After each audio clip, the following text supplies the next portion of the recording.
রাত ১টার দিকে যখন সবাই ঘুমিয়ে পড়বে তখন কে যেতে পারবে একা শ্মশান ঘাটে? কার সাহস আছে? ঘটনাটি ঘটেছিল আমার বড় ভাইয়ের সাথে। ও ছোট থেকেই অনেক সাহসী আর ঘাড়ত্যাড়া। বন্ধুরা সবাই মিলে ওর সাথে বাজি করলো যে রাত ১টার দিকে শ্মশান ঘাটে ঘুরে আসতে হবে। যদি আসতে পারিস তাহলে তোকে মিষ্টি খাওয়াবো। আর আমার ভাইয়া ছোটবেলা থেকেই তো মিষ্টির পাগল, তাই আমার ভাইয়া এক পলকে রাজি হয়ে যায়। এরপর রাত ১টা বাজে ভাইয়া কাউকে না বলে বাসা থেকে বের হয়ে যায় সেই শ্মশান ঘাটের উদ্দেশ্যে।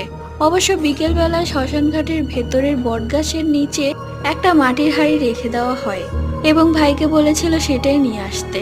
মানে এটা প্রমাণ যে সে রাত ১টা বাজে গিয়েছিল। এরপর ভাইয়া সেই বটগাছের নিচে চলে যায়, দেখে হাঁড়িটা আছে। হাঁড়িটা যেই ধরতে যাবে অমনি সেই বটগাছের গোড়া থেকে একটি কালো হাত বেরিয়ে ভাইয়ার হাত ধরে আর ভাইয়া সেখানেই অজ্ঞান হয়ে পড়ে যায়।